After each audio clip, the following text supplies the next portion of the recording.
Good morning class, this is doctor Megha Sharma, zoology department. और आज हम जो पढ़ेंगे वो टॉपिक पढ़ेंगे BSc first semester animal diversity के अंदर से माइग्रेशन इन फिशेस। हम माइग्रेशन इन बर्ड्स भी पढ़ चुके हैं, यानी एक तरीके से थोड़ी सी कॉमन चीज़ होगी कि माइग्रेशन होता क्यों है, ये आप लोगों को पता होना चाहिए।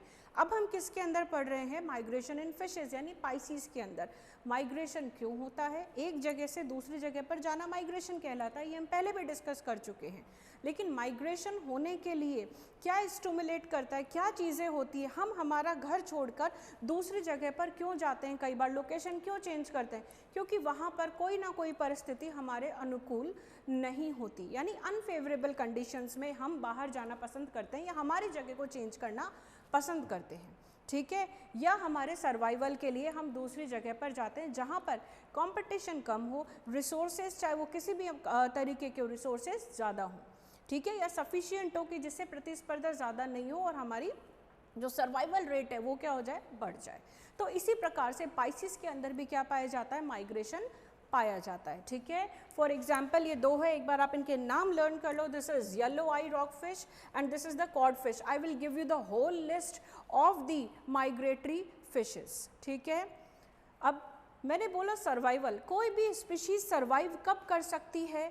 कोई भी स्पीशीज सर्वाइव तब करेगी जब वो रिप्रोडक्टिवली सक्सेसफुल होगी, जननात्मक रूप से सफलता प्राप्त करेगी, अर्थात वो प्रजनन कर पाएगी। प्रजनन कर पाएगी तो उसके जो बच्चे होंगे वो कन्वर्ट होंगे जुवेनाइल में, जुवेनाइल कन्वर्ट होंगे एडल्ट के अंदर, और एडल्ट वापस वयस्क वापस प्रजनन के लायक बन जाएंगे, ठीक है। तो जब तक प्रजनन नहीं होगा बच्चे नहीं होंगे। उसके बाद में रिप्रोडक्शन के बाद में बच्चे होने के बाद में संतति आगे जाएगी, यानी स्पीशीज़ की रिचनेस बढ़ेगी, उनमें वेरिएशंस डेवलप होंगी अकॉर्डिंग टू द एनवायरनमेंट, और उनके अंदर वो करेक्टर्स प्रेजेंट होंगे जो उनके पेरेंट्स के अंदर भी हैं, यानी इनहेरिटेड करेक्टर्स भी होंगे और एक्वायर्ड करेक्टर्स भी होंगे। तो बेसिकली माइग्रेशन क्या होता है? एक प्रकार का मूवमेंट होता है, अपनी जगह से दूसरी जगह पर जाना या दूसरी जगह से वापस से अपनी जगह पर आना। तो थोड़े से फटाफट पॉइंट्स देखेंगे और आगे स्टार्ट करेंगे माइग्रेशन इन फिशेस, ठीक है। I am talking about migration in fishes, ठीक है। माइग्रेशन की अगर मैं बात करूँ एक सिंपल भाषा में, तो माइग्रेशन पूरे साल नहीं होता है, माइग्रेशन एक पर्टिकुलर टाइम पे होता है, अर्थात माइग्रेशन में पीरियोडिसिटी पाई जाती है। पीरियोडिसिटी पाई जाती है तब पाई जाती है जब अवस्था कैसी हो जाती है, एडवर्स, जब कंडीशंस कैसी हो जाती है, जीने के लिए मुश्किल हो जाती हैं। तो मुश्किल अवस्थाओं से बचने के लिए, खुद को बचाने के लिए फिशेस भी क्या करती है? माइग्रेशन करती है, ठीक है। तो माइग्रेशन की बात करें तो it is a type of seasonal movement, ठीक है, यानी it is periodic in nature. एक पर्टिकुलर सीजन में जब खाने की उपलब्धता नहीं होती, जब प्रतिकूल अवस्थाएं आ जाती है, तब माइग्रेशन होता है। या इंटरनल क्लॉक जब होती है बॉडी के अंदर, जैसे सेक्सुअली मैच्योर जब होते हैं एडल्ट्स, उसके बाद में वो माइग्रेशन स्टार्ट करते हैं, because they have to do spawning. Spawning का मतलब होता है अंडे देना, एक ऐसी जगह पर अंडे देना जहाँ पर अंडे सुरक्षित रहें, जहाँ पर अंडे कम शिकारियों के रेवेलेंस में रहें। आ रही बात समझ में? यानी जहाँ पर शिकारी ज़्यादा होंगे वहाँ पर अंडों की जीने की क्या होगी, रेट कम होगी। इसीलिए इन सब अवस्थाओं से बचने के लिए माइग्रेशन पाया जाता है, just for the one thing, survival, ठीक है।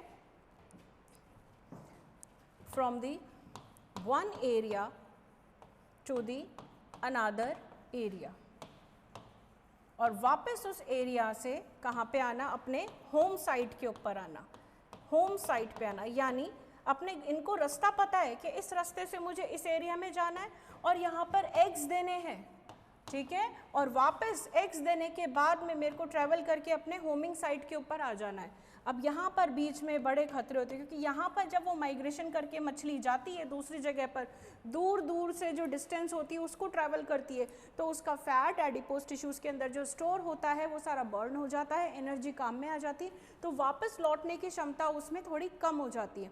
तो बहुत कम फिशेज़ होती है या कुछ फिशेज़ होती है जो वापस अपने होमिंग साइट के ऊपर लौट कर आती हैं, बीच में उनकी क्या हो जाती है? डेथ हो जाती है। लेकिन आपने एक चीज़ देखी, दिस इज प्रकृति, प्रकृति जीव को बचाने का क्या करके जाता है? वहाँ पर क्या प्रेजेंट है उस मछली के? एग्स, और एग्स से फिर हैच होके क्या निकलेंगे? जुवेनाइल, और जुवेनाइल वापस क्या बन जाएंगे, जुवेनाइल धीरे धीरे स्विमिंग करते करते रिसोर्सेज यानी फूड पोषण प्राप्त करते हुए वापस कहाँ पे जाएंगे, अपनी होमिंग साइट के ऊपर जाएंगे। इस बीच में वो थोड़े बड़े, फिर और बड़े, और फिर पूरे के पूरे क्या हो जाएंगे, वयस्क हो जाएंगे। आ रही है बात समझ में। एक जगह से दूसरी जगह पर प्रतिकूल परिस्थितियों से बचने के लिए जब हम जाते हैं, मूवमेंट शो करते हैं, तो उसको माइग्रेशन बोलते हैं, ठीक है ना। और वो अब प्रतिकूल परिस्थितियां जो भी हों और प्लस वो परिस्थितियां जो हमारी जीने की संभावना बढ़ाती है, यानी अंडे देने के लिए एक स्पेसिफिक जगह पर जाना, ठीक है। तो हमने ये बात करी, आगे बात समझ में। अब आगे लिखते हैं इसके बारे में कुछ और पॉइंट्स। सीजनल मूवमेंट है, पीरियोडिक है, उसके अलावा ये क्यों जाते हैं, the reason is feeding, breeding, ठीक है, खाने की तलाश में और ब्रीडिंग के लिए, प्रजनन के लिए जाते हैं, इन सर्च ऑफ फूड। ये कुछ रीजंस है। और जब ये जाते हैं, मछलियाँ जाती हैं, तो ऑफ कोर्स ये ग्रुप में जाती हैं, ग्रुप में माइग्रेट करती, कुछ अकेली भी माइग्रेट करती, तो ग्रुप ऑफ फिशेस को बोला जाता है, ग्रुप ऑफ फिशेस को बोला जाता है शोल। क्या बोला जाता है, शोल। और ग्रुप में एक जगह से दूसरी जगह पर जाना क्या कहलाता है, शोलिंग। क्या कहलाता है, शोलिंग। उसके अलावा इनके अंदर एक और चीज़ पाई जाती है, स्कूलिंग। जैसे स्कूल में आप चीज़ें लर्न करते हो, सीखते हो, ये ग्रुप के अंदर तो जाती है, एक स्पेसिफिक पैटर्न में जाती है, स्पेसिफिक पैटर्न के अंदर जाती है, और प्रत्येक फिश के लिए पैटर्न अलग अलग या विशिष्ट होता है। इस स्पेसिफिक पैटर्न में ग्रुप के अंदर माइग्रेशन करना क्या कहलाता है, स्कूलिंग। क्या कहलाता है, स्कूलिंग। अब जोन्स ने क्या बोला था, जोन्स ने बोला था ये एक प्रकार का वो मूवमेंट है जो कि अब जो फिशेस माइग्रेट करती है उनको बोलते हैं माइग्रेंट्स या माइग्रेटरी फिशेस, या नॉर्मल एक शब्द बोलूं माइग्रेंट्स, जो कि माइग्रेंट्स को वापस उस रीजन में लौटने के लिए मजबूर करता है जहां से वो उन्होंने चालू किया था, यानी घर से दूर और दूर से वापस घर पे जाना अकॉर्डिंग टू जोन्स माइग्रेशन कहलाता है, ठीक है ना। माइग्रेशन क्या कहलाता है, जोन्स के अकॉर्डिंग ये एक प्रकार का वो मूवमेंट है जिसमें माइग्रेंट्स अपने घर की साइड को छोड़कर अवस्थाओं के अनुकूल होने तक लौटते नहीं हैं, और जब लौटते हैं तो इसको क्या बोलते हैं, माइग्रेशन, ठीक है। आगे चलते हैं, ले लो स्क्रीनशॉट, फिर आगे लिखूंगी कुछ और पॉइंट्स भी, ठीक है। एक और साइंटिस्ट का नाम लिख लीजिए, बेकर।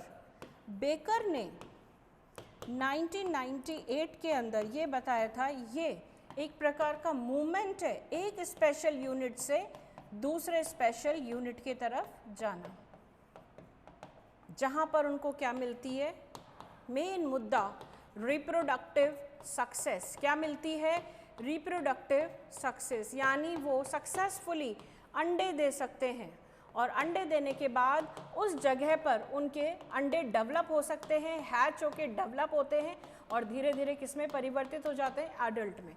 यानी अपनी स्पीशीज़ को बचाने के लिए एक स्पीशीज़ को रिप्रोडक्टिवली सक्सेसफुल होना ही पड़ेगा, और इस अवस्था में पहुंचने के लिए, इस संभावना को पूरी करने के लिए इनके अंदर माइग्रेशन, जो कि एक प्रकार का इनका इनहेरिटेड अनुकूलन होता है, वो पाया जाता है, ठीक है। आगे चलें, हम पढ़ रहे हैं माइग्रेशन। माइग्रेशन क्या होता है हमने ये पढ़ लिया, ठीक है। अब माइग्रेशन, जो माइग्रेटरी स्पीसीज़ हैं उनके नाम अपन लिखेंगे। सबसे पहले हमें पता होना चाहिए टाइप्स, टाइप्स ऑफ माइग्रेशन। अभी अभी हमने बोला था खाने की तलाश में जब जाते हैं, कुछ ऐसा मौसम आता है, कुछ ऐसा पीरियड आता है, जैसे बर्ड्स में भी पढ़ा था, सर्दियों के अंदर वो मूव करते हैं क्योंकि सर्दियों में ऊपर वाले एरियाज़ में बर्फ़ जम जाती है, खाने की कमी हो जाती है। तो जब आप पोषण के लिए दूसरी जगह पर जाते हो जहाँ पे पोषण भरपूर है, जहाँ पर अगर वो लोग जाके अंडे देंगे तो उनके अंडों को भी आगे हैच होने के बाद में भरपूर पोषण मिलेगा और जीने की संभावना, रेट ऑफ सर्वाइवल बढ़ेगा, ठीक है। तो इस प्रकार के माइग्रेशन को बोलते हैं एलिमेंटेशन या एलिमेंट्री माइग्रेशन। क्या बोलते हैं, एलिमेंट्री माइग्रेशन। यानी ये कब होता है, search of food plus water, search of food plus water. दूसरा होता है जो कि इनकी मुख्य नीड है, गैमेटिक माइग्रेशन। गैमेटिक माइग्रेशन का मतलब फॉर रिप्रोडक्शन।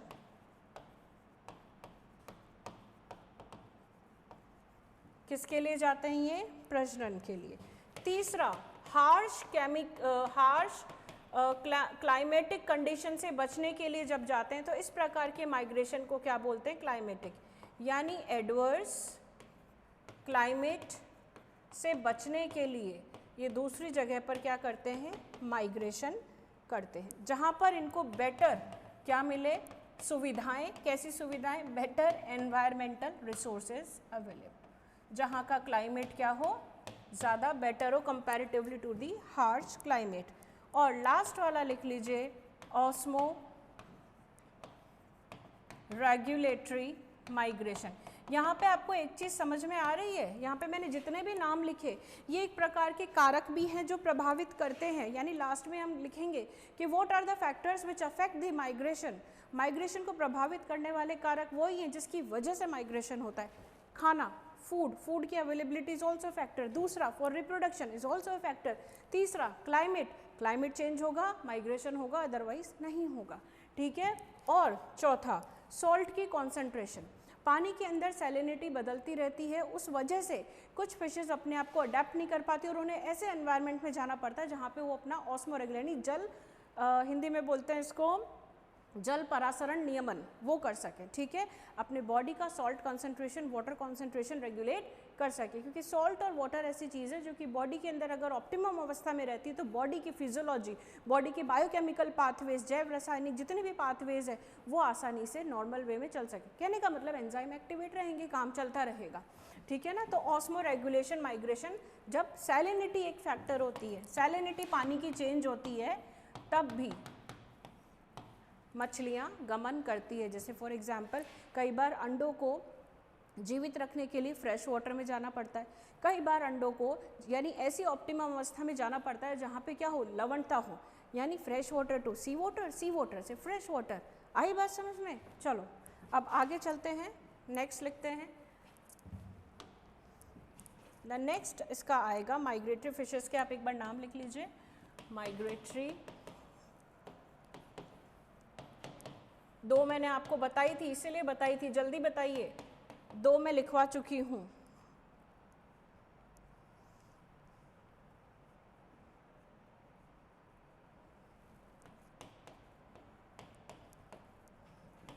नाम लिख लीजिए। गैडस, साल्मन।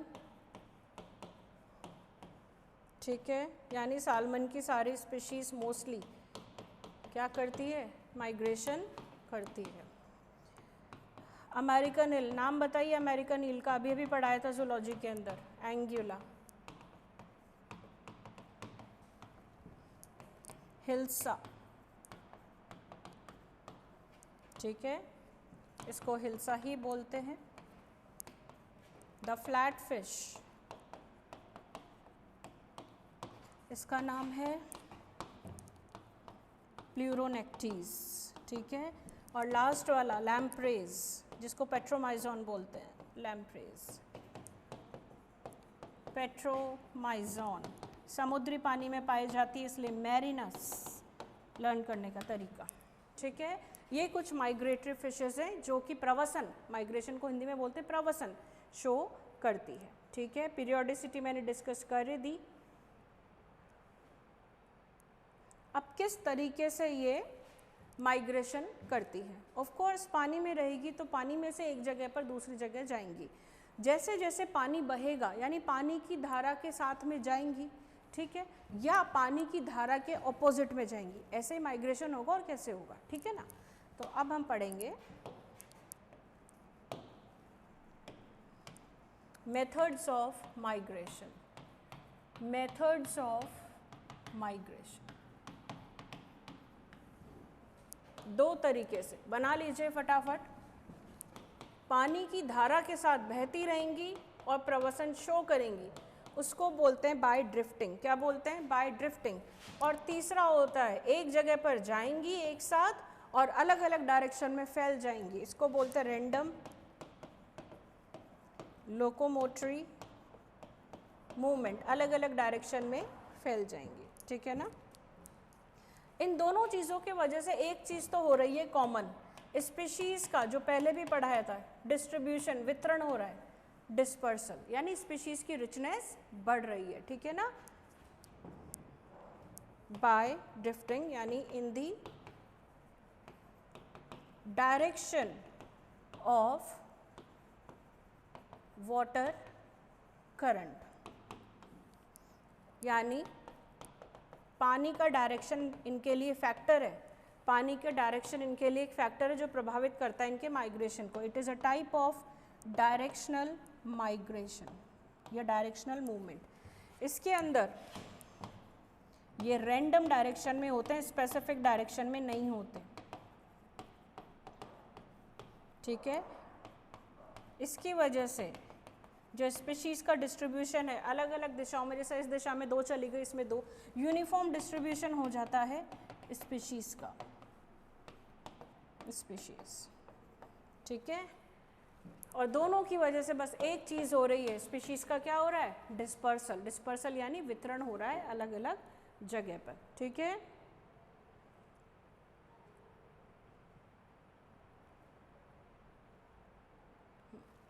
दूसरी इंपॉर्टेंट चीज़, नेक्स्ट ओरिएंटेशन। ओरिएंटेशन का मतलब है किसी एक दिशा के अंदर, एक पर्टिकुलर डायरेक्शन के अंदर जाना, मूवमेंट शो करना। अब वो कैसे मूवमेंट या माइग्रेशन शो करेगी, जो चीज़ उसको स्टिमुलेट करती है, यानी द सोर्स ऑफ स्टिमुलेशन या पॉइंट ऑफ स्टिमुलेशन से या तो उसकी तरफ आएगी या उससे दूर जाएगी, ठीक है, या तो away from the source of stimulation, यानी स्टिमुलेशन कैसा भी हो सकता है, पॉजिटिव और नेगेटिव। अगर नेगेटिव होता है तो मछली उस उद्दीपन से, उस एनवायरमेंटल क्यू से दूर जाएगी, लेकिन अगर वही चीज़ उसके लिए पॉजिटिव रिसोर्सेज की अवेलेबिलिटी है, मौसम भी बढ़िया है सारा, और वो प्यूबर्टी की एज में भी पहुंच गया, तो ये सारे फैक्टर्स क्या हैं, पॉजिटिव स्टिमुलेशन, तो उसका मूवमेंट अपनी तरफ होगा, ठीक है, मतलब स्टिमुलेशन के सोर्स की तरफ होगा। यहाँ पे दूर जा रही है, अवे फ्रॉम द सोर्स, और यहाँ पर पास आ रही है। दूसरा एक प्रकार का ये इमेजिनरी लाइन है, रनिंग बोल सकते हैं, इमेजिनरी रनिंग है। ये जो इमेजिनरी रनिंग है, मतलब इमेजिनरी से मतलब एक पर्टिकुलर डायरेक्शन में, वो डायरेक्शन में आप उसको काल्पनिक मान सकते हैं कि कहाँ से आ रही है, स्टिमुलेशन के पॉइंट से दूसरी जगह पे जा रही है, या स्टिमुलेशन के पॉइंट से उसके पास में ही आ रही है, ठीक है। तो एट सम एंगल ये एक इमेजिनरी लाइन है running between them and then the source of stimulation. चलें आगे। अब सब में पहले इस चीज़ को समझेंगे। सब में पहले जो बात आ रही है, ध्यान से देखो,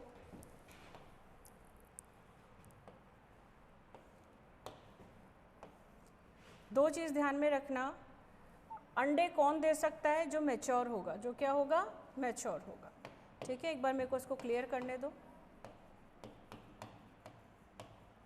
स्पॉनिंग माइग्रेशन, जहाँ पर ये अंडे देते हैं, ध्यान से देखना, जैसे जैसे बना रही हूँ, उस आवाज़ को बोलते हैं स्पॉनिंग हैबिटेट। और अंडे अभी अभी बोला था, कौन दे सकता है, एडल्ट। कौन दे सकता है, एडल्ट।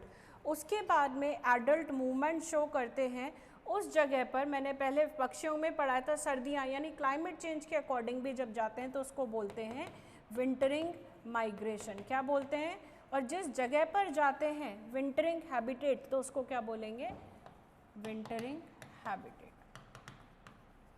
विंटरिंग हैबिटेट पे ये एडल्ट्स जाते हैं, और यहाँ पर इनकी एडल्ट्स की कौन सी फॉर्म पाई जाएगी, जुवेनाइल, यानी अंडे यहाँ पर देंगे और अंडे उसमें से हैच होंगे और क्या हो जाएंगे, एडल्ट में परिवर्तित। अब एडल्ट कहाँ पे जाएंगे, स्पॉनिंग माइग्रेशन शो करेंगे। और स्पॉनिंग माइग्रेशन का मतलब उस जगह पर जाना जहाँ पर ये क्या दे सकते हैं, अंडे दे सकते हैं। स्पेशली यहाँ पर कौन सी फेस होगी इसकी स्पॉनिंग हैबिटेट में, एडल्ट फेस होगी। एडल्ट फेस के बाद में ये कहाँ पे जाएंगे, विंटरिंग माइग्रेशन शो करेंगे और जुवेनाइल फॉर्म में जाएंगे, ठीक है ना। और ये क्या है, वाइसा वर्सा रिलेशन है। कैसा है, वाइसा वर्सा। अब देखो यहाँ पर दोनों चीज़ें इंपॉर्टेंट है, यहाँ पर रिप्रोडक्शन भी इंपॉर्टेंट है, यहाँ पर पोषण भी इंपॉर्टेंट है। ये देखो अगर माइग्रेशन फीडिंग माइग्रेशन में है, ठीक है, ये एडल्ट है और कैसा माइग्रेशन शो कर रहा है, फीडिंग माइग्रेशन, यानी इसने अंडे दिए और इसमें किस में डेवलप हुए, इसके जुवेनाइल में। किस में डेवलप हुए, जुवेनाइल में। जुवेनाइल एडल्ट में तभी डेवलप होगा जब उसको प्रॉपर उस जगह पर क्या मिलेगा, फूड मिलेगा, ठीक है। ये एक प्रकार का क्या हो गया, फीडिंग माइग्रेशन, यानी मछलियाँ उस जगह पर जाती है जहाँ पर खाने की भरपूर क्या होती है, पूर्ति इनकी हो जाती है। फिर जुवेनाइल किस में कन्वर्ट होगा, एडल्ट में। किस में कन्वर्ट होगा, जब एडल्ट बन जाता है यानी मैच्योर, तो एडल्ट कहाँ पे माइग्रेशन शो करेगा, एडल्ट स्पॉनिंग माइग्रेशन शो करेगा, ठीक है। यानी they are mature, they are enough mature to breed and to lay eggs, ठीक है। तो इस प्रकार के माइग्रेशन को बोलते हैं स्पॉनिंग माइग्रेशन, ठीक है।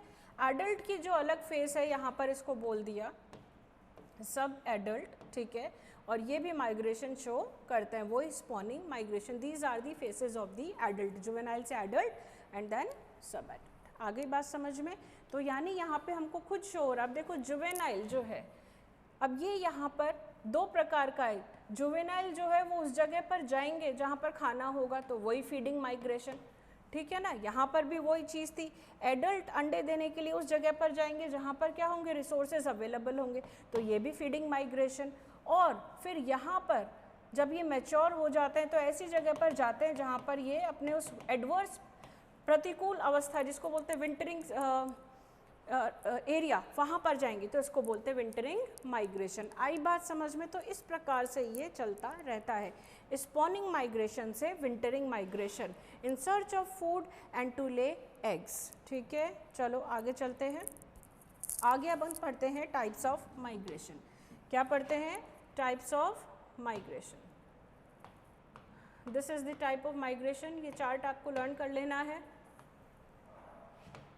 स्पेशली फिश रिप्रोड्यूस करने के लिए, अपने स्पीशीज़ की रिचनेस को बढ़ाने के लिए कहाँ पर जाती है, कहाँ पर जाती है भाई, माइग्रेशन शो करती है। अब उस फिश के लिए सी वाटर भी एक उत्तम अवस्था हो सकता है, एक आदर्श अवस्था हो सकता है, और फ्रेश वाटर भी एक आदर्श अवस्था हो सकता है। तो अगर मैं माइग्रेशन की बात करूँ specifically for reproduction, for breeding, for spawning, तो वो 3 प्रकार का होता है। नाम में ही आंसर है, लिखते जाना, आगे एक एक को स्पेसिफिक पढ़ेंगे। पहला डाई, डाई का मतलब 2, डायड्रोमस, यानी 2 डायरेक्शन में जा रही है। जैसे फिशेज है, पानी 2 प्रकार के होते हैं, स्वच्छ जलीय और सलाइन वाटर, समुद्री जल। अच्छा जल्दी बताओ, सोच के बताओ, स्वच्छ जल और समुद्री जल में क्या अंतर होता है? एक में नमक होता है और एक में नहीं होता। गलत जवाब। सोचो सोचो, अपनी कॉपी में लिखना difference between fresh water and salt water या सी वाटर, ठीक है ना। दूसरा है पोटेमोड्रोमस, जो पानी पीने लायक होता है बेटा, उसको क्या बोलते हैं अपन, उसको इंग्लिश में बोलते हैं पोर्टेबल वाटर, पीने योग्य वाटर। और पीने योग्य पानी वही होगा जो स्वच्छ होगा, हाँ या ना। हुआ कि लर्न कि पोटेमोड्रोमस किस प्रकार का माइग्रेशन है, स्वच्छ जल से स्वच्छ जल। फिर आ जाओ लास्ट, ओशियनोड्रोमस। ओशियनोड्रोमस में ये कहाँ से जाएगी, ओशन में कैसा पानी होता है, सलाइन वाटर होता है, यानी सी वाटर से सी वाटर में जब माइग्रेशन होता है तो उसको ओशियनोड्रोमस बोलता है। पोर्टेबल का मतलब मैंने समझा ही दिया। उसके बाद डायड्रोमस, डायड्रोमस मतलब सी वाटर से फ्रेश वाटर या फ्रेश वाटर से सी वाटर। अब इसको 2 पार्ट्स में डिवाइड कर रखा है। 2 पार्ट्स में पहला पार्ट है एनाड्रोमस, क्या बोलते हैं, या तो एंड्रोमस या एनाड्रोमस, एक ही बात है, एनाड्रोमस या एंड्रोमस। यहाँ पर एंड्रोमस में देखो लर्न करने का तरीका क्या है, हिंदी में तो इसको ऐसे बोलते हैं समुद्रगामी, ऐसे समुद्र की तरफ जाए, तो आपको समझ में आ रहा है कि वो स्वच्छ जल से कहाँ पे जाएगी, समुद्र में। इंग्लिश में इसको बोलते हैं कैटाड्रोमस। कैटाड्रोमस में मछली फ्रेश वाटर से कहाँ पे आएगी, सी वाटर में। और एनाड्रोमस में सी वाटर से कहाँ पे आएगी, फ्रेश वाटर में, ठीक है।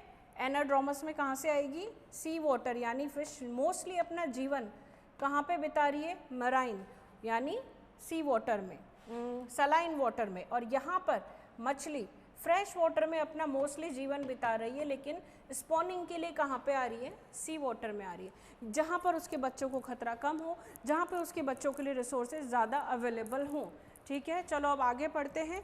मैंने पोटेमोड्रोमस तो बता ही दिया आपको, fresh water to fresh water, स्वच्छ जलीय आवास से स्वच्छ जलीय आवास का माइग्रेशन प्रवसन क्या कहलाता है, पोटेमोड्रोमस।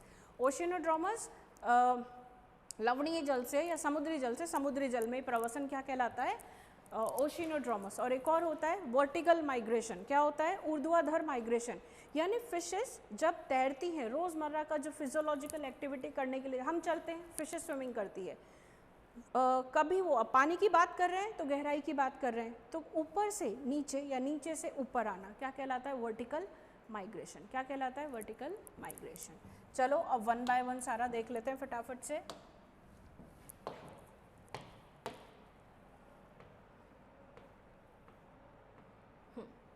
सब में पहले देख रहे हैं अपन डायोड्रोमस, किसके बारे में पढ़ रहे हैं, diadromous. I hope this is visible to you. Diadromous में हमने दो तरीके का पढ़ा था, कितने तरीका पढ़ा था, दो तरीके का पढ़ा था डायोड्रोमस, यानी fresh water to sea water और सी वाटर से फ्रेश वाटर। सबसे पहला कौन सा है, एनाड्रोमस लाइफ साइकिल, कौन सी है, एनाड्रोमस में मछली कहाँ पे जा रही थी, ये मैंने क्या बोला था, ये फ्रेश वाटर में जा रही थी, किस में जा रही थी, फ्रेश वाटर में, यानी अपना मोस्टली जीवन ये सी वाटर में रखती है या ओशियन के अंदर रहती है, ठीक है ना। मोस्ट ऑफ देयर लाइफ्स, देख लो, most of their life in the sea water, लेकिन ये कहाँ पे जाती है, फ्रेश वाटर में जाती है, किस चीज़ के लिए जाती है, स्पॉनिंग के लिए जाती है।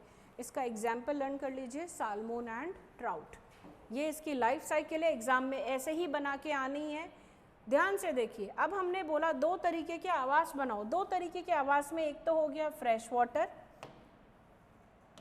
ये हो गया आपका फ्रेश वाटर स्वच्छ जल, और दूसरा हो गया मैराइन वाटर यानी समुद्री जल, समझ में आ रही है। अब आप बोलोगे कि मैम ये बीच में क्या है, भाई जब ये फ्रेश वाटर से मराइन वाटर की तरफ जाती है तो एकदम से अलग से लेयर नहीं बन जाती कि हाँ यहाँ तक तो फ्रेश वाटर है और वहाँ से समुद्री पानी चालू हो गया, ऐसा नहीं होता। बीच में एक ट्रांजिशन जोन होता है, एक रूपांतरित जोन होता है जिसके अंदर फ्रेश वाटर भी प्रेजेंट होता है और थोड़ा सा मरीन वाटर भी प्रेजेंट होता है, यानी दोनों का कॉम्बिनेशन प्रेजेंट होता है।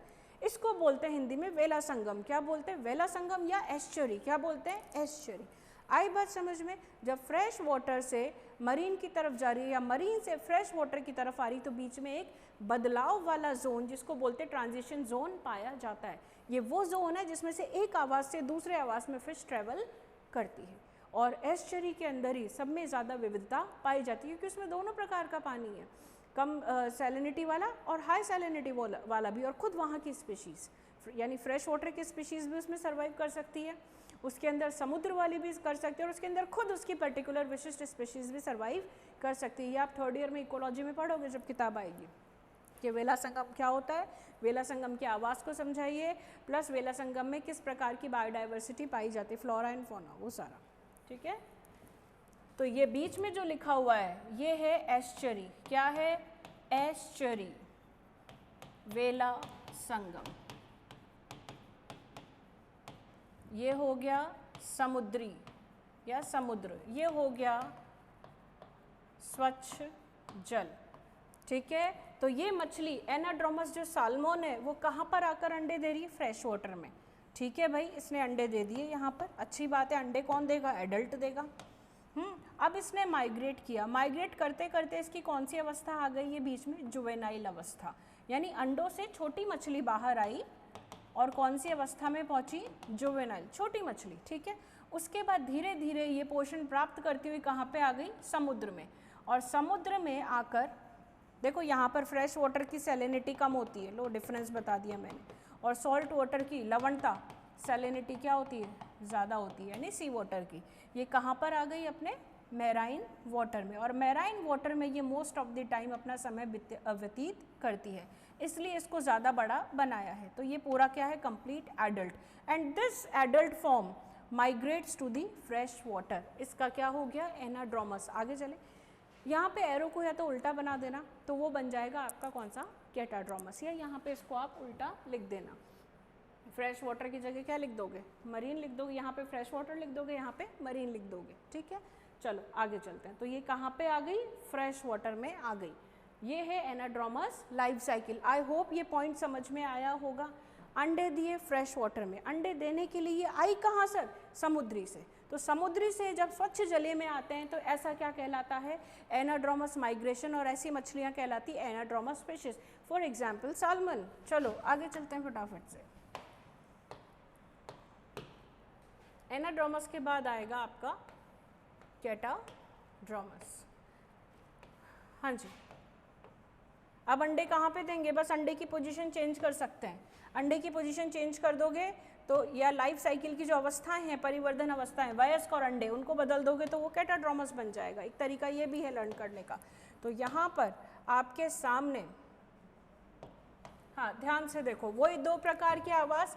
अब कैटाड्रोमस है, कैटाड्रोमस में मछली कहाँ पर अंडे देने आई है, मैराइन, समुद्र में आ रही है, ठीक है, जहाँ पर लवणता ज़्यादा है। यानी इस अंडे के लिए समुद्र में हैच होना, समुद्री अवस्थाएं, जो बाहरी अवस्थाएं, वो इसके लिए ज़्यादा इम्पॉर्टेंट है, ठीक है, वो इसके लिए फेवरेबल है, अनुकूल है, ठीक है। जैसे ईल, फ्रेश वाटर ईल, ठीक है, इसमें आ गई आपकी American eel, anguilla. This is fresh water, स्वच्छ जल, और दिस इज समुद्री, यानी मूवमेंट तो फ्रेश से वहाँ होगा। सेम डायग्राम है, हमने पहले में अंडा यहाँ पे बनाया था, अब अंडा कहाँ पे बना देंगे, मैराइन में। मैराइन के बाद और इनके ट्रांजिशन जोन को क्या बोलते हैं, एस्चरी। ये कहाँ पे आ गए, ये इसकी जुवेनाइल फॉर्म, जुवेनाइल फॉर्म धीरे धीरे क्या हो गई, एडल्ट में परिवर्तित हो गई, और एडल्ट अपने वापस होम साइट के अंदर पहुँच गया, ठीक है। आई बात समझ में, होम साइट है इसकी, सॉरी कैटाड्रोमस है ना, एक मिनट, फ्रेश वाटर है तो इसका होम क्या हुआ, फ्रेश वाटर होम, यानी मोस्ट ऑफ द टाइम ये किस में रहती है, फ्रेश वाटर में रहती है, और माइग्रेशन के लिए कहाँ पर जाती है, ये समुद्र में जाती है। तो कैटाड्रोमस मछलियाँ वो मछलियाँ होती है जो अंडे देने के लिए, स्पॉनिंग के लिए कहाँ पर जाती है, समुद्र में जाती है, ठीक है। चलो आगे चलते हैं। एग्जाम्पल ईल,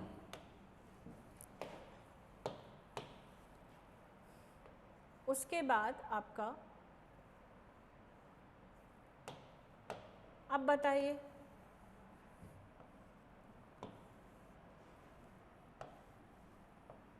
कौन बताएगा इसको, कौन समझाएगा मेरे को, सामने लिखा हुआ है, दिमाग लगाओ।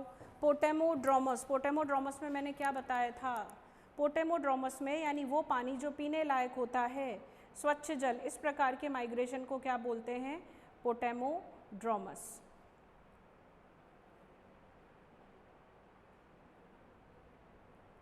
पोटेमोड्रोमस में कैसा माइग्रेशन होता है, fresh water to fresh water, सामने दिखाई दे रहा है। यहाँ पे अब एक शब्द इस्तेमाल में आया है, ध्यान से देखोगे, डाउन स्ट्रीम, और एक है अप स्ट्रीम, यानी ये एक ही प्रकार का आवास है, समान आवास, और कैसा है, सेम हैबिटेट है, यानी फ्रेश वाटर ही है, लेकिन फ्रेश वाटर की क्या है, अलग अलग क्या है, रीजन्स है, अलग अलग रीजन्स है, अलग अलग एरिया है, क्षेत्र है।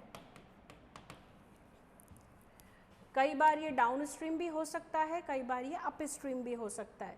तो यानी पोटेड्रोमस लाइफ साइकिल में जो मछली है वो फ्रेश वाटर से वापस से फ्रेश वाटर में ही क्या शो करती है, माइग्रेशन शो करती है। फॉर एग्जाम्पल जैसे मछलियाँ हैं डीप में तैर रही है, लेकिन अगर उनको अंडे देना है तो वो थोड़ा सा कहाँ पर जाएगी, ऊंचाई पर जाएगी, सेम आवास के अंदर जाएगी जहाँ पर उसको सुरक्षित एनवायरनमेंट मिले, ठीक है ना। एक ही पानी के अंदर जब जाएगी तो उसको क्या बोलते हैं, सेम एनवायरनमेंट में, स्वच्छ जल में, पोटेमोड्रोमस।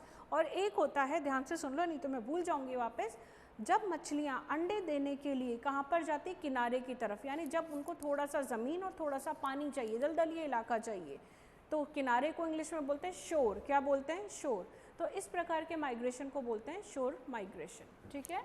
तो यहाँ पर इसने अंडे दिए, अंडे देने के बाद जुवेनाइल्स हैच हुए अंडे में से, छोटी मछली, और वापस डाउन स्ट्रीम में ये वाली बड़ी मछली एडल्ट हो गई, यानी एडल्ट फॉर्म कहाँ पे पाई जाएगी, डाउन स्ट्रीम में। कहाँ पे पाई जाएगी, डाउन स्ट्रीम में, और ये अप स्ट्रीम। ठीक है, चलो अब आगे चलते हैं।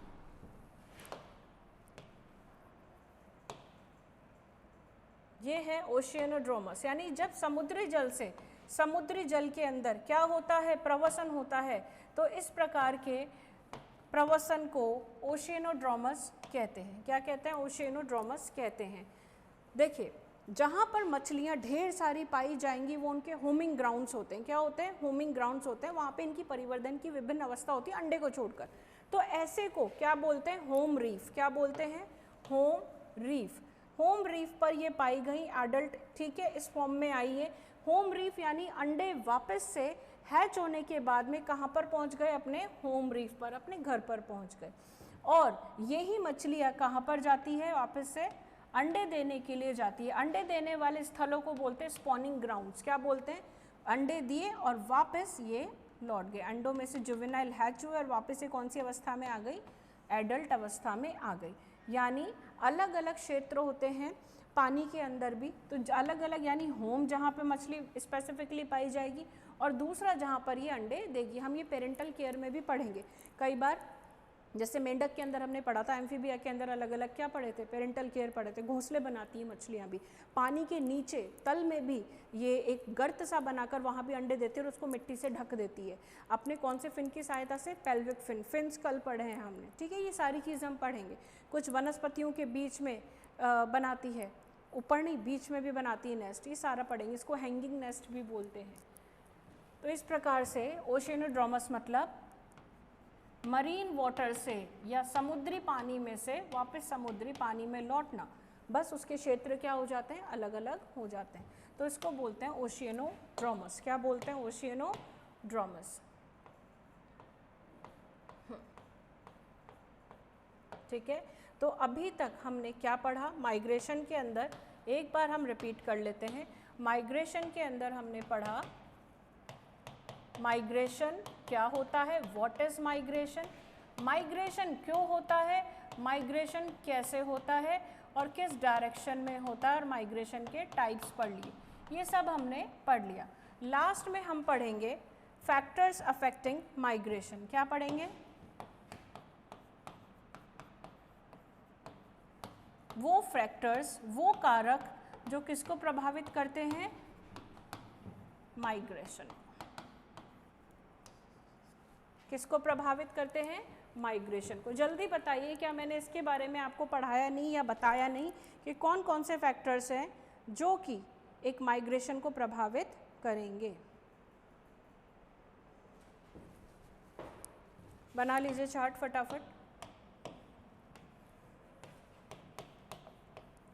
फिजिकल फैक्टर्स यानी जैसे टेम्परेचर, फिजिकल कंडीशंस जहाँ पर वो पाया जाता है, टेम्परेचर, डेप्थ ऑफ वाटर, गहराई, depth of water, light intensity, light की तीव्रता। कुछ मछलियाँ डार्क में जाके अंडे देती है, उनके लिए डार्क फेस सूटेबल होता है जहाँ पर लाइट थोड़ी मध्यम हो या बिल्कुल नहीं हो, और कुछ मछलियाँ रोशनी में थोड़ी अंडे देती हैं। तो लाइट इंटेंसिटी भी प्रभावित करती है, प्लस लाइट इंटेंसिटी इनके प्रवसन को भी प्रभावित करती है। कुछ सन के एंगल को देखकर प्रवसन शो करती है, माइग्रेशन शो करती है, और कुछ नाइट में माइग्रेशन करती है, वो स्टार्स के डायरेक्शन के अकॉर्डिंग माइग्रेशन करती है।